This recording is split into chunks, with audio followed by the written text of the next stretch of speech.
साथियों, बहन जी ने अपने जन्मदिन के शुभ अवसर पर 10 बड़े ऐलान किए हैं। आखिर क्या किया वो है, सब कुछ हम आपको इसी वीडियो में बताएंगे, तो वीडियो पे कंटिन्यू मेरे साथ बने रहें।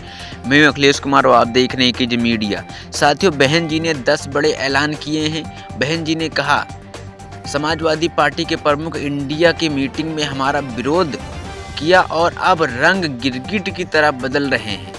साथियों, बहन जी ने सीधा सपा प्रमुख अखिलेश यादव को बहन जी के खिलाफ बोलने के बाद उनका समर्थन करने पर, उनको गिरगिट की तरह रंग बदलने पर कहा।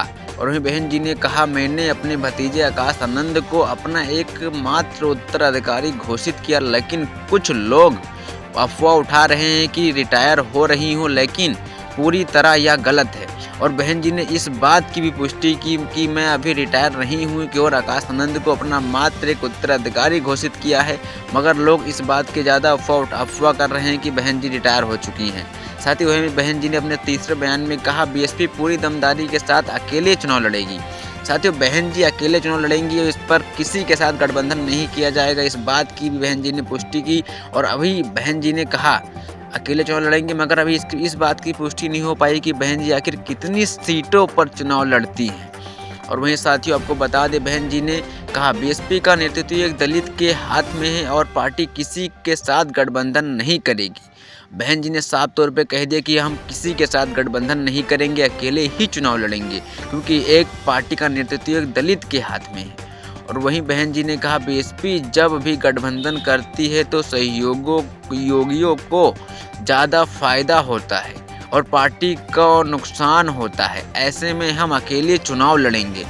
और वहीं बहन जी ने सीधा ईवीएम को निशाने पर साधते हुए कहा, ईवीएम में लगातार धांधली हो रही है, इसका मतलब विरोध भी हो रहा है, ऐसे में जल्द ही इसमें बदलाव की संभावना हो सकती है।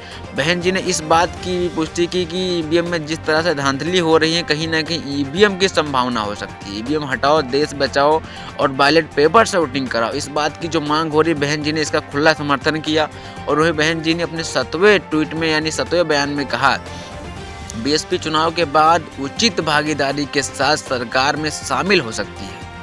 यानी अगर बीएसपी जितनी भी लोकसभा सीटें जीतेगी, उसके बाद जो भी सरकार बनेगी उसको अपना समर्थन दे देगी, इस बात की भी पुष्टि की। और बहन जी ने अपने 8वें बयान में कहा, मुझे राम मंदिर की प्राण प्रतिष्ठा का निमंत्रण मिला है।